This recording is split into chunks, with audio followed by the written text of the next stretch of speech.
বন্ধুরা, আজ আমি মাজা কালার কীভাবে তৈরি করতে হয় সেটা আমি দেখাবো।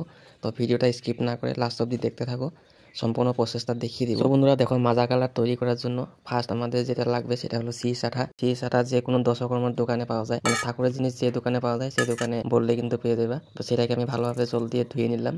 এবার একটা বাটিতে আমি আগে থেকে একটা সাবান ভিজিয়ে রেখেছিলাম, সাবানটা ভালো করে গলে নেই এখনও। তো সেটাকে আমি ভালো করে একদম সটকিয়ে এটাকে জলের সাথে গুলিয়ে নেব। এখানে লাক্স সাবান দেবে, লাক্স সাবান দিলে বেশি গ্লেজটা বেশি হয় আর কি। এখানে আমি ভিভল সাবান দিয়েছিলাম। তো যাই হোক, তারপর আঠাটা এভাবে জলের সাথে মিক্স করে একটু জাল দিয়ে এটাকে একদম গুলিয়ে নেব ভালোভাবে। জাল দেওয়ার সময় আঠাটা কিন্তু ভালোভাবে ফুটিয়ে নিতে হবে। এটা আমি একটা মুখে ট্রাই করে দেখাবো, মানে প্রসেসটা। তো সেই জন্য আমি একটু মতন নিয়ে নিয়েছি। তারপর এখন আমি যেই কালারটাতে মাজা রং বানাবো সেই মাজা কালারটাতে আমি এই আঠাটা মিক্স করে নেব। আর এখানে যে সাবানের যে জলটা নিয়েছিলাম সেই জলটাও একসাথে এখানে গুলিয়ে, তোমার দেখতে থাকো ভিডিওটা, স্কিপ করবে না কিন্তু, স্কিপ করলে বুঝতে পারবে না কিছুই। তারপর বন্ধুরা এখানে আমি সাবান জলটা মিক্স করে দেবো। আর আমি যে আগের থেকে যে গায়ের রঙটা যে দিয়েছি সেখানে কিন্তু কোনো জাপ টাপ মেশানো হয়নি, শুধু জল দিয়ে মানে গোলানো রঙ। এবার আমরা তিনটা উপাদান ভালোভাবে একদম মিক্স করে নেব। মিক্স করে নেওয়ার পর এটাকে আবারও জাল দিতে হবে, ভালো করে ফুটিয়ে নেব আবারও, ভালোভাবে গুলিয়ে এটাকে আগের মতোই সেম প্রসেস, আঠাটা যেভাবে জাল দিয়েছিলাম সেইভাবে এটাকে আবার ভালোভাবে ফুটিয়ে নেব। 5-6 মিনিট, যদি বেশি হয় 10-15 মিনিট ফোটাতে হবে একটু মতো, তাই আমি এটা 2-3 মিনিট ফুটিয়ে নিলাম।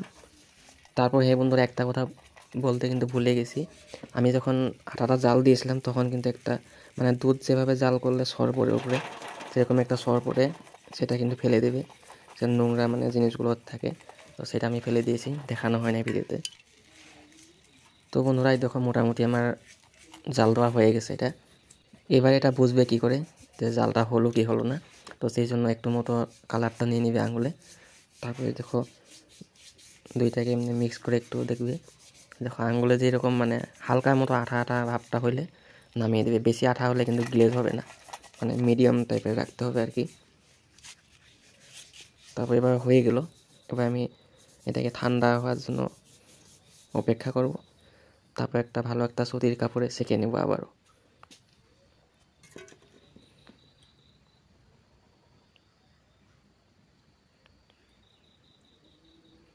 এই দেখো শাঁকা হয়ে গেছে। তারপর আমি যে মুখটাকে মাজা রং করব সেটা আগের থেকে একটা বর্ণার রং আমি দিয়ে রেখেছি। এবার আমি এটাকে আগের থেকে ভালো করে মুছে রেখেছি কাপড় একটা দিয়ে। তারপর মাজা কালারটা লাগিয়ে দিলাম। আর বন্ধুরা, আমি মুখে যে কালারটা আগে থেকে লাগিয়ে রেখেছি সেটাতে কিন্তু জাব মেশানো ছিল না, শুধু জল দিয়ে গোলা ছিল রংটা, এখানে জাবের কাজ নেই। তারপর দেখো মাজা কালারটা যখন শুকিয়ে যাবে, কালারটা শুকিয়ে যাওয়ার পরে পরিষ্কার একটা সুতির কাপড় নিয়ে একটু হালকা মতো করে ঘষা দিলে কিন্তু মাজা কালারের যে গ্লেজিং ভাবটা সেটা চলে আসবে।